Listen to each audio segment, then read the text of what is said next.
anak na at nakatira ako ngayon dito sa Balintawak, Quezon City. Pero tubong Batangas ako at doon ako lumaki. Ito na siguro ang panahon para ibahagi ko sa inyo ang isa sa mga nakakakilabot na gabi na nangyari sa buhay ko.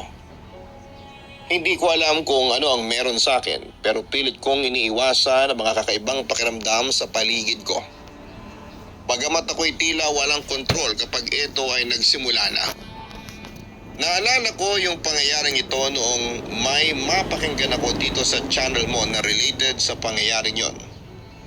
19 years old ako nang unang beses akong makaranas ng kababalaghan sa buhay ko. December 16 noon ang unang araw ng simbang gabi. Gawi kasi naming pamilya na kinukumpleto namin ang 9 na araw ng simbang gabi para matupad daw ang hiling mo para sa susunod na taon. Pero hindi lang naman yung katuparan ng hiling ang habol namin sa simbang gabi.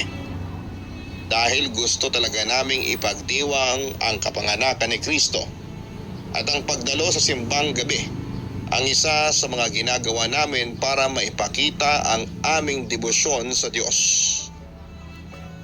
Pero noong taong yon, kakalipat lang namin ng tirahan. Nangungupahan lang kasi ang mga magulang ko noon at wala kaming sariling bahay.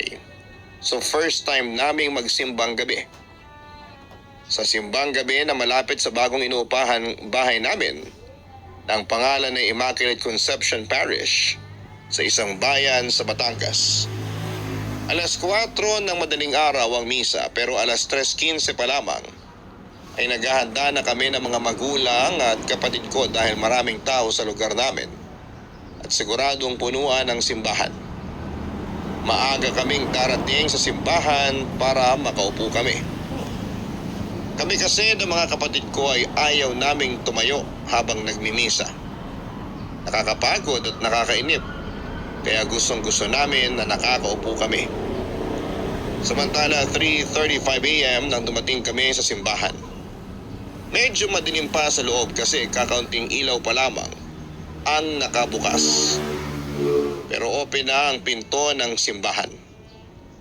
Nakasalubong pa namin ang isang sakristan na nagmamadaling lumabas ng simbahan, dala-dala ang walis tambo at daspan. Pinati namin ito at ngumiti naman ang sakristan.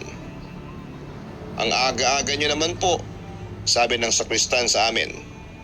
Tapos ay nagmamadali itong pumunta sa katapat na bahay ng simbahan. Bukas na ang ilaw sa loob ng bahay at nakita naming pumasok doon ang sakristan. Nang wala na sa paningin namin ang sakristan ay pumasok na kami sa simbahan. Nakita namin kami pa lamang ang tao sa loob. Kaya umupo na kami sa gusto naming upuan. Doon kami pumwesto sa gitna para kapag nagkumunyon ay sa pare kami susubo ng ostya. Mamayang kaunti ay napansin naming nagsisdatingan na ang mga taong dadalo sa unang simbang gabi. Ang ipinagtataka naming lahat ay halos sabay-sabay silang pumasok ng simbahan. Lahat sila ay nakasuot ng puti. Nagtaka kaming lahat at nagtinginan sa isa't isa. Medyo nahiya pa nga kami lalo na sina mama at papa kasi kami lang ang naiibang suot na damit. Hindi namin alam na may color coding pala sa simbahan. Samantala 3:40 pa lamang ay punong-puno na ang simbahan ng mga nakaputing tao. Pero sa pag-oobserba ko sa kanila ay hindi sila kumikilos pagkaupo nila. As in para silang naging estatwa. Nakaramdam na rin kami ng kilabot kasi bukod sa giniginaw kami sa sobrang lamig ng paligid, nangangamoy ng bulaklak ng patay sa loob ng simbahan. Sa puntong yon ay narealize kong may mali kaya nagdesisyon akong tumingin sa likuran ko para alamin kung sino ang taong nasa likod ko. Pero papadudot nagulat na lamang ako. Nang paglingon ko, nakatingin na sa akin ang mga tao sa likod ko. Masasama ang tingin nila sa amin. Nang tumingin ako sa kaliwat kanan namin ay nakatingin din ang mga tao sa amin. At pati sa harapan namin ay lumilingon ang mga tao at tumitingin din sa amin ng masama. Dahil dito ay natakot na sila mama at papa at agad nila kaming hinila palabas ng simbahan. Habang tumatakbo kaming palabas ay nakita kong sinundan kami ng tingin ng mga taong nakaputi at masama pa rin ang tingin ng mga taong ito sa amin. Hanggang sa nakalabas na kami ng simbahan at tiyempo naman na nakasalubong ulit namin ang sakristan na kanina lang ay pumasok sa katapat na bahay. Nagtataka ito kung bakit kami takot at nagmamadaling lumabas. Iho, anong oras ba ang simbang gabi dito? Kinakabahang wika ni Mama sa sakristan. 5:00 pa po ng umaga, kaya nga po nagtataka ako. Bakit ang aga po ninyo? Pag ganitong oras po ay naglilinis kaming mga sakristan sa simbahan. Bandang 4:30 po nagsisimulang magsipagdatingan ng mga tao. Sagot ng sakristan sa amin. Maraming tao sa loob pero hindi namin alam kung mga mortal ba yun o mga multo. Wika naman ni Papa. Nakita kong tumingin sa likuran namin ang sakristan. Wala pa pong mga tao sa loob. Wika nito. Paglingon nga namin ay nawala yung mga taong nakaputi na nakatingin sa amin ng masama kanina. Kinilabutan ako at alam kong ganun din ang nararamdaman ng mga kapamilya ko. Pagkatapos noon ay pumasok na ang sakristan sa loob at nakita namin at tinatawag nito ang iba pa niyang mga kasama. At nakita namin nagsimula na silang maglinis ng simbahan. Habang kami nagpasya na lamang na umuwi at hindi na kami nagsimbang gabi ng araw na yon dahil sa sobrang takot. Hindi ko pa nga makakalimutan na pagkatapos noon ay nilagnat kaming lahat. 3 araw din yon. Nang gumaling kami, nagsimbang gabi ulit kami pero sa ibang simbahan na. Doon na sa kabilang barangay. Although paminsan-minsan ay nagsisimba pa rin kami sa haunted church na yon pero tuwing hapon na kami dumadalo ng misa at sinisiguro namin na marami ng tao. Samantala lumipas sa mga taon, noong nasa 18 years old na ako, ako'y naging aktibo sa simbahan. Yes, doon sa simbahang may multo at halos araw-araw ay nandun ako palagi. Umaawit at sumusuporta sa mga aktibidades ng community. Ang buhay ko noon ay bahay at simbahan lang. O di kaya ay nasa ibang bayan para sa outreach seminar or night prayer meeting. At natatandaan niyo ba yung sakristan na nakasalubong ng pamilya ko noong unang simbang gabi namin? Naging magkaibigan kami. Bernard ang pangalan niya at dahil sa palagi nga akong sumasama sa church activities ay nagkakasama kaming dalawa.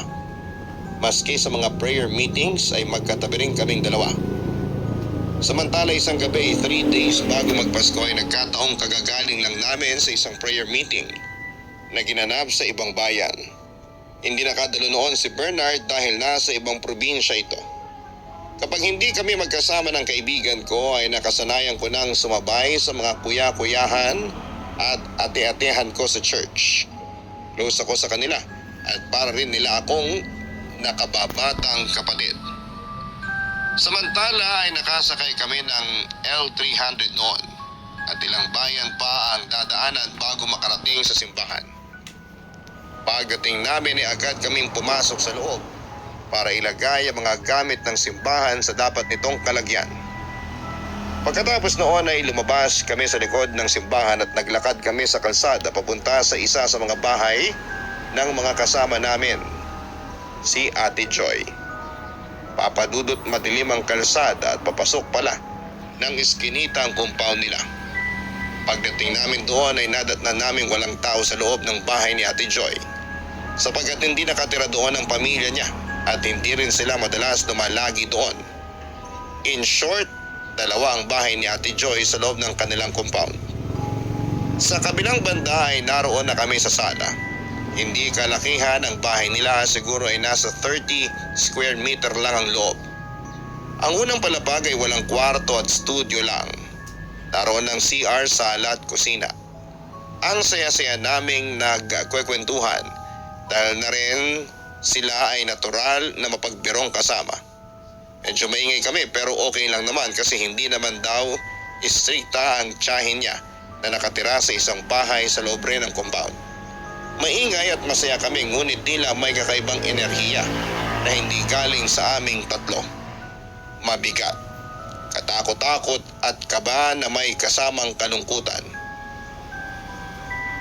Hindi nagtagal ay nagpasya kaming maghapunan kahit na 11:00 na ng gabi. At habang kumakain kami ay nagtatawanan at nagbibiruan pa kami noon. Hanggang sa bigla akong natahimik. Naramdaman ko na kung saan nanggagaling ang negative energy na kanina pang nagpapabigat sa aming lahat. Ang nakakatakot ay biglang bumigat ang loob ko. Parang sumasanib ito sa akin. Kaya minto muna ako sa pagkain noon at umalis ako sa aking kinakaupuan. Nagtaka naman sa akin ang mga kasamahan ko, lalo na si Ate Joy. Umupo ako sa hagdan at nagbabaka sakaling guminhawa ang pakiramdam ko. Nang mga sandaling yon, natapat ko ang hagdan. Nagbago ang aura, pati na mga kasama kong mapagbiro. Kami biglang natahimik at alam ko sa oras na yon ay nakakaramdam na rin sila ng kakaiba. Napatingin ako sa kasama kong bakla, si Kuya Noy. Kanina ay wala siyang hawak na rosary at ang ingay niya. Ngayon ay hawak-hawak na niya. Hindi kami nagtitingin ng tatlo sa mga mata pero alam kong parehas kami ng nararamdaman. At eto na nga, pinikit ko ang mga mata ko. Noong nakita ko ang rosary na hawak ng kasama ko na ngayon binibigkas niya ang malakas na Hail Mary, full of grace, blessed are you among women and blessed is the fruit of your womb, Jesus. Napapikit ako nang hindi ko inaasahan sa pagpikit ko ay makikita ko ang mukha. Mukha ng isang babae na sobrang lapit sa mukha ko at madilim ang aming paligid. In Jesus' name, iyon ang nasabi ko. Pakiramdam ko ay kukunin niya ako sa pamamagitan ng kanyang emosyon at enerhiya. Ngunit bakit ganito? Para bagang inililipat niya ang nararamdaman niyang bigat sa akin. Hindi ko kaya ito. Parang ako'y madadala niya. Takot, kaba, lungkot at may halong galit at pagmamakaawa yung nararamdaman ko. At nakikita ko mismo sa kanyang mukha na sobrang lapit sa akin. Para bagang naka-zoom in or portrait photo na black and white ang nakikita ko sa harap ko ngayon. At may mga luha sa kanyang mga mata. Sa mga oras na yon ay tila hindi ko alam kung ako ay makakabalik pa sa aking katawan sapagkat hindi ko na ito nararamdaman. Sinakop na ako ng babaeng ito at parang dinala niya ako sa lugar kung saan ay naroon siya. Klarong-klaro yung pagmumukha ng babae at parang kaidarang bulamang pala siya. Ano nangyari sa'yo? Sabi ko sa isipan ko. Bakit ka nagpapakita sa akin? Dagdag ko pa sa kanya. Wala naman akong nakuhang sagot. At yung mukha niya ay ganun pa rin, nagmamakaawa, umiiyak. Humihingi ng saklolo pero wala siyang boses. Unti-unti nang narinig ko sa paligid ang boses ng mga kasama ko na nagsabing amen. At sabay kaming tatlo na nag-sign of the cross. At dinilad ko ang aking mata. Tumutulo pala ang luha ko. Bakit ganon? Pakiramdam ko ay ako ay siya. Yung babaeng yon ay nagsalin sa akin ng pangit na enerhiya at emosyon. Lahat kami nakaramdam ng enerhiyang yon pero sa akin lang nagpakita. Tahimik kami hanggang sa nagpasya na lamang kaming umuwi. Nag-volunteer naman ang isang kasama ko si Kuya Melvin na ihatid na ako sa bahay namin. Pumayag naman ako. Habang naglalakad kami ay may sinabi siya sa akin. Rachel, alam mo bang sinabihan ka kanina? Tanong ni Kuya Melvin sa akin. Siyempre nagulat naman ako. Talaga? Hindi ako makapaniwala habang sinasabi ko yon. Bigla ka na lang nangisay nung nakaupo ka sa hagdan at si Noy ang namuno sa pagdarasal. Kakausapin din sana niya yung espiritong sumanib sa iyo pero umiyak ka lang noon, ang sabi niya. Buti na lang at hindi masamang espiritu ang sumapi sa iyo, dagdag pa niya sa akin. Samantala kinabukasan din yun ay alas 5 ng umaga sa simbahan nagdaos ulit ng simbang gabi. 2 oras lang akong nakatulog noon kasi noong pag-uwi ko ay hindi agad ako nakatulog at iniisip ko yung mukha ng babaeng umiiyak. Anyway, doon ako umupo sa pwesto sa bandang kaliwa, malapit sa may pinto ng simbahan. Kasama ko noon ang mga magulang ko at mga kapatid. Mamayang kaunti naging eerie ang paligid ng simbahan. Hindi namin alam kung ano ang meron. Alam ko na hindi lang ako ang nakakaramdam. Kasi napansin kong naramdaman din yun ng mga kapatid ko at ng mga magulang ko. Pati yung mga taong katabi namin ay nakaramdam na rin ng hindi maganda. at maski ang paring nagmimisa ay napahinto ng matagal habang nagdi-deliver siya ng homily. Mamayang kaunti ay nagpatay sindi ang mga ilaw ng simbahan 5:25 AM noon. At pasikat na ang araw pero pakiramdam naman ay parang hindi lang mga taong buhay ang nasa loob ng simbahang yon. Hanggang sa napatingin ako sa malaking pintuan ng simbahan sa aking kaliwa. Papadudot kinilabutan ako nang makita kong lumalapit yung mga nakaputing tao pero hindi sila pumapasok ng simbahan.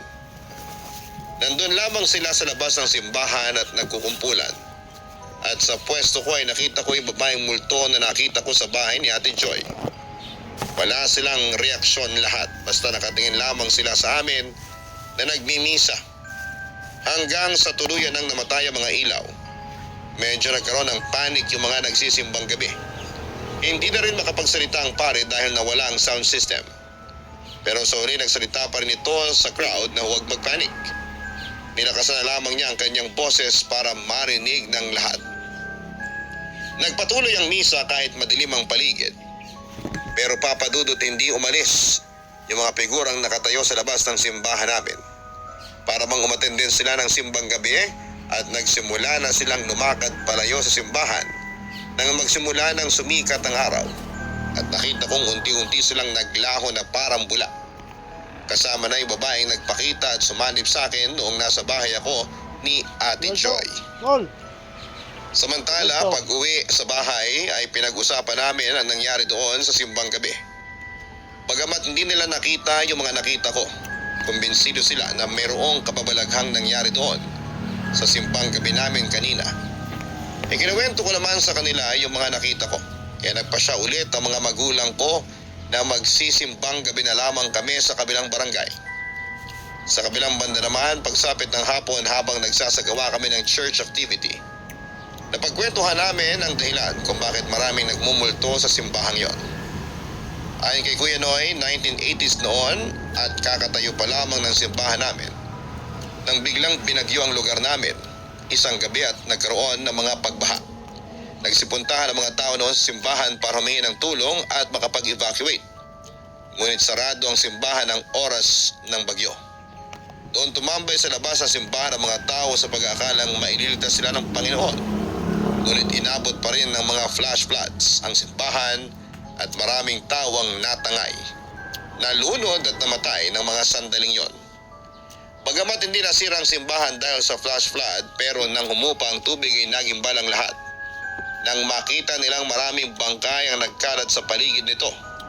At simula noon ay marami ng kababalaghan ang nangyari sa loob ng simbahan. At yung mga nakita namin ng pamilya ko, na mga taong nakaputi, malamang sila yung mga biktima ng flash floods. Kinabukasan, December 23 ay nagpasya ang parish priest namin na ialay ang simbang gabing yon sa mga biktima ng flash floods. Nakiisa naman ang lahat at ipinagdasal namin ang mga biktima. Habang nagbibigay ng homily ang pare, ay muli akong napalingon sa labas ng simbahan at nagulat ako nang makita kong nakatayo ang mga kaluluwa na biktima sa labas ng simbahan. Pero sa puntong yon ay nakangiti na sila at unti-unti silang nagsipaglaho nang magsimula ng sumikat ang araw. Samantala lumipas ang maraming taon, nakapagtapos na ako ng pag-aaral at nakahanap ng magandang trabaho. Hindi nagtagal ay nakapag-asawa na rin ako and guess what kung sino ang napangasawa ko? Si Bernard. Dito na kami nakatira sa Balintawak, Quezon City dahil naririto ang trabaho namin. May 4 na kaming anak sa ngayon pero dumadalaw pa rin kami sa Batangas dahil nandun ang mga kaanak, kapamilya at kaibigan namin. May nagmumulto pa rin doon sa simbahan pero sabi ng bagong parish priest doon, hayaan na lang daw sila. Ang tahanan ng Diyos ay para sa lahat ng gustong sumamba. Kung ang pagpunta sa simbahan ang siyang magiging susi para matahimik ang mga kaluluwa na mga nasawi sa flash flood ay hindi raw nila yon pipigilan. Sa kabilang banda ay pareho kaming volunteers ni Bernard dito sa St. Joseph the Worker Parish Church. Dito sa Balintawak at aktibo kaming pareho sa mga church activities na organized ng aming simbahan. Minsan, sinasama din namin ang mga anak namin para sa murang edad ay maging aktibo na rin sila sa paglilingkod sa ating Panginoon.